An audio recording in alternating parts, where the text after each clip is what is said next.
Assalamualaikum warahmatullahi wabarakatuh. Yang terhormat Bapak Arif Febrianto selaku dosen pengampu mata kuliah Pendidikan Agama Islam, serta teman-teman yang berbahagia. Pada kesempatan kali ini, kami dari kelompok 8 akan mempresentasikan hasil diskusi kami mengenai sejarah kebudayaan Islam.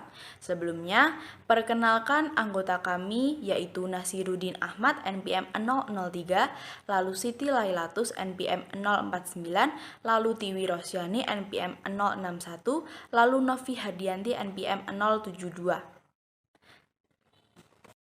Definisi kebudayaan dalam Islam. Menurut ahli budaya, kata budaya merupakan gabungan dari dua kata, yakni budi dan daya. Budi bermakna akal, pikiran, pendapat, dan perasaan, sedangkan daya berarti usaha dan upaya manusia yang dikerjakan dalam menggunakan hasil pendapat untuk memperbaiki kesempurnaan hidup.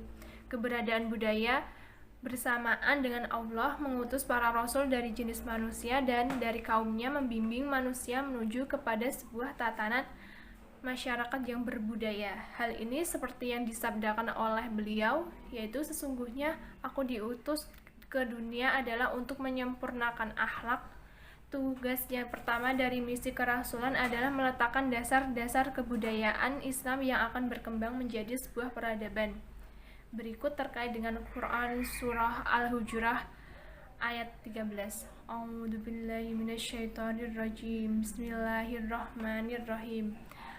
Ayyuhal nasu inna khalaqnakum min dzakari wa unsha wa ja'alnakum syu'uban wa qaba'i litarafu inna akramakum mindallahi atwakum innallaha alimum khabir, yang artinya, hai manusia, sesungguhnya kami menciptakan kamu dari seorang laki-laki dan seorang perempuan dan menjadikan kamu berbangsa-bangsa dan bersuku-suku supaya kamu saling kenal mengenal.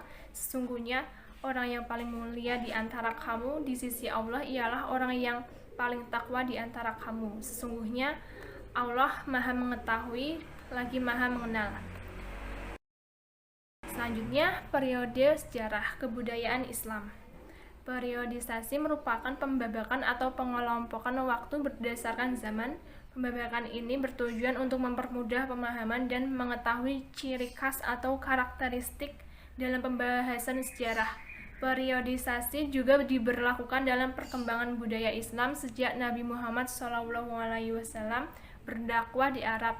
Dalam perkembangannya, agama Islam turut memunculkan suatu kebudayaan yang kemudian dinamakan peradaban Islam. Hal ini memicu kemunculan beberapa dinasti dan kerajaan bercorak Islam untuk berkembang di beberapa pusat kota di dunia. Yang selanjutnya adalah periode Islam dibagi menjadi 3 babak. Yang pertama adalah periode klasik. Perkembangan Islam pada masa ini dibagi menjadi 2 fase, yaitu fase ekspansi, integrasi, dan kemajuan, yaitu kira-kira tahun 650 sampai 1000 Masehi, dan fase disintegrasi yaitu kira-kira 1000 sampai 1250 Masehi. Pada fase ekspansi, integrasi, dan kemajuan, kejayaan Islam diwakili oleh Bani Umayyah yang berhasil memperluas pengaruh Islam hingga Afrika Utara dan Spanyol bagian barat serta Persia dan India. Pada periode ini, ilmu pengetahuan, seni, dan arsitektur berkembang pesat, serta muncul banyak para ilmuwan dan ulama besar. Memasuki fase disintegrasi yang berlangsung antara 1000 sampai 1250 Masehi, kejayaan Islam mulai surut disebabkan hancurnya kota Baghdad yang menjadi salah satu kota dengan ilmu pengetahuan paling maju karena serangan Hulagu Khan. Yang kedua adalah periode pertengahan. Periode ini terbagi dalam 2 fase, yaitu fase kemunduran kira-kira 1250 sampai 1500 Masehi dan fase 3 kerajaan besar yaitu kira-kira 1500 sampai 1700 Masehi. Pada fase kemunduran, peradaban Islam terpecah antara Islam bagian Arab dan Islam bagian Persia. Sedangkan fase 3 kerajaan yaitu Kesultanan Utsmaniyah, Kesultanan Mughal, dan Kerajaan Syafawi. Pada periode ini, 3 kerajaan Islam tersebut mengalami kehancuran di bidang militer dan politik karena konflik dengan bangsa Eropa dan orang-orang India, yang berimbas pada mundurnya perhatian terhadap ilmu pengetahuan. Yang ketiga adalah periode modern. Periode ini menandai kebangkitan peradaban Islam yang berlangsung dari tahun 1800 hingga sekarang. Periode ini ditandai dengan kebangkitan awal Islam pada awal abad ke-19 hingga 1960-an. Muncul pembaruan dari segi politik, militer, sosial, dan budaya serta kekalahan Arab oleh Israel pada 1960-an. Sejarah intelektual agama Islam bermula dengan diturunkannya wahyu pertama kepada Nabi Muhammad SAW, yaitu surah Al-Alaq ayat 1-5 yang berbunyi Iqra' bismi rabbikal ladzi khalaq. Artinya, bacalah dengan menyebut nama Tuhanmu yang menciptakan. Khalaqal insana min 'alaq. Artinya, Dia telah menciptakan manusia dari segumpal darah. Iqra' wa rabbukal akram. Artinya, bacalah dan Tuhanmu lah yang maha mulia. Lalu, alladzi 'allamal bil qalam, artinya yang mengajar manusia dengan pena. 'Allamal insana ma lam ya'lam, artinya dia mengajarkan manusia apa yang tidak diketahuinya. Pembahasan selanjutnya yaitu perkembangan sejarah intelektual dunia Islam. Sejarah intelektual dunia Islam tidak kenal lelah. Dengan semangat kecintaan terhadap ilmu, sejarah intelektual dihiasi dengan intensitas penerjemah buku-buku asing ke dalam bahasa Arab. Penerjemah tersebut dimulai dengan Daulah Umayyah yang disponsori oleh Khalifah Khalid bin Yazid. Kegiatan penerjemah ini baru mencapai keemasannya pada masa Khalifah Al-Ma'mum. Dialah yang membangun Baiat al-Hikmah. Akademisi ini tidak hanya berfungsi sebagai lembaga terjemah, melainkan tempat pengembangan sains dan filsafat. Ma'mum juga terkenal sebagai sosok yang cinta terhadap ilmu dan pernah mengirim utusan ke seluruh kerajaan Byzantium untuk mencari buku-buku Yunani dalam berbagai subjek. Dalam sejarahnya, ilmu Muslim tidak memisahkan antara ilmu dan agama. Kedua-duanya menyatu dan tidak terkotak-kotak. Jadi, ilmu yang diinginkan adalah ilmu yang dapat mendekatkan diri pada Sang Pencipta, dan sejarah membuktikan itu. Ilmu yang berkembang dalam Islam tidak dapat dilepaskan dari dimensi ilahiyah. Kemudian nilai-nilai Islam dalam budaya Indonesia. Yang pertama, menumbuhkan rasa cinta kepada budaya Islam yang merupakan buah karya kaum muslimin masa lalu. Kemudian memahami berbagai hasil pemikiran dan hasil karya para ulama untuk diteladani dalam kehidupan sehari-hari. Yang ketiga, membangun kesadaran generasi muslim akan tanggung jawab terhadap kemajuan dunia Islam. Yang keempat, memberikan pelajaran kepada generasi muslimin dari setiap kejadian untuk mencontoh atau meneladani dari perjuangan para tokoh di masa lalu, guna memperbaiki dari dalam diri sendiri, masyarakat, lingkungan, negerinya, serta demi Islam pada masa yang akan datang. Dan yang terakhir, memupuk semangat dan motivasi untuk meningkatkan prestasi yang telah diraih umat terlebih dahulu. Dalam perkembangan dakwah Islam Indonesia, para dai mendakwahkan ajaran Islam melalui bahasa, budaya, dan lain-lain, sebagaimana yang dilakukan oleh para wali di tanah Jawa. Karena kehebatan para wali Allah dalam mengemas ajaran Islam dengan budaya setempat, sehingga masyarakat tidak sadar bahwa nilai-nilai Islam telah masuk dalam kehidupan sehari-hari dan menjadi tradisi. Lebih jauh lagi, bahwa nilai-nilai Islam sudah menjadi bagian yang tidak dapat dipisahkan dari kebudayaan mereka, seperti dalam upacara-upacara, adab, dan penggunaan bahasa sehari-hari. Bahkan dalam bahasa Arab dan bahasa Al-Quran sudah banyak masuk dalam bahasa daerah dan menjadi bahasa Indonesia baku. Semua itu tanpa disadari bahwa apa yang dilakukan merupakan bagian dari ajaran Islam. Sebagaimana firman Allah SWT dalam Quran surah Ibrahim ayat 5 yang berbunyi, A'udzubillahi minasyaitonirrajim, Bismillahirrahmanirrahim.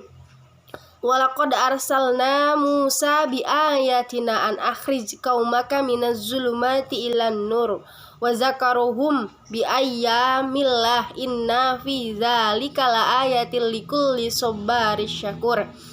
Dan sungguh kami telah mengutus Musa dengan membawa tanda-tanda kekuasaan kami, dan kami perintahkan kepadanya Keluarkanlah kaummu dari kegelapan kepada cahaya terang benderang, dan ingatlah mereka kepada hari-hari Allah.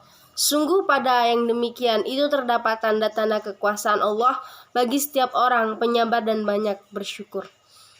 Banyak sekali tradisi masyarakat Indonesia yang bernuansa Islam. Biasanya tradisi tersebut dilaksanakan untuk memperingati hari-hari besar umat Islam, seperti perayaan Sekaten yang diselenggarakan untuk menyambut Maulid Nabi. Ada juga perayaan yang dimaksud untuk memperingati perjuangan penyebaran ajaran Islam. Itulah salah satu wejangan sekaligus dakwah yang memperjuangkan agama Allah Subhanahu wa taala yaitu agama Islam. Berbanggalah menjadi umat Islam karena banyak para nabi, para rasul, dan para khalifah serta tokoh-tokoh muslim lain yang memperjuangkan agama yang kita cintai ini.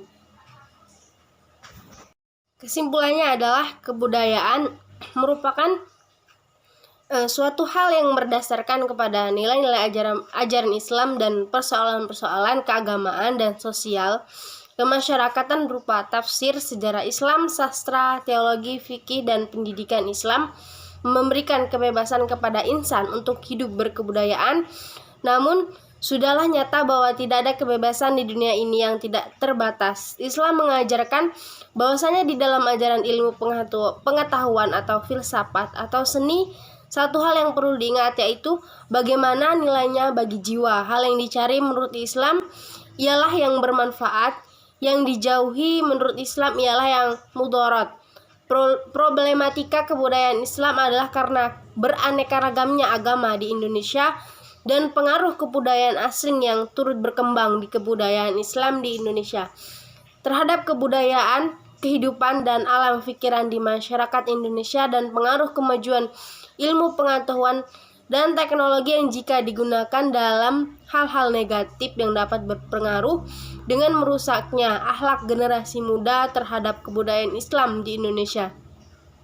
Implementasi kebudayaan Islam di Indonesia ialah dengan melalui pendidikan, yakni adanya masjid, pesantren, musola, dan pelajaran pendidikan agama Islam di sekolah-sekolah. Saran kita sebagai umat Islam yang merupakan agama yang paling sempurna, kita sebaiknya menjaga dan terus mengembangkan kebudayaan Islam, terutama warga negara Indonesia yang memiliki banyak sekali kebudayaan yang bernuansa Islam. Selain itu, kita juga harus mempelajari sejarah yang ada, salah satunya sejarah Islam, agar pengetahuan dan mengikuti hal-hal yang pernah dilakukan oleh Nabi Muhammad SAW yang akan menuntun kita ke pintu surga, serta dapat berperilaku yang selektif terhadap pengaruh globalisasi sesuai dengan nilai-nilai agama yang dianut dan adat kebiasaan di negeri. Penelitian yang bisa ditindaklanjuti terkait dengan pemikiran Hamka yaitu Hari Depan Agama menurut Haji Abdul Malik Karim Amrullah dijelaskan bahwa agama akan hidup dalam bentuk yang baru. Maksudnya bentuk baru adalah tetapi kembali kepada asalnya. Sekian presentasi dari kelompok 8. Mohon maaf apabila ada kata-kata kami yang kurang berkenan, baik itu disengaja maupun tidak. Terima kasih atas perhatiannya. Wassalamualaikum warahmatullahi wabarakatuh.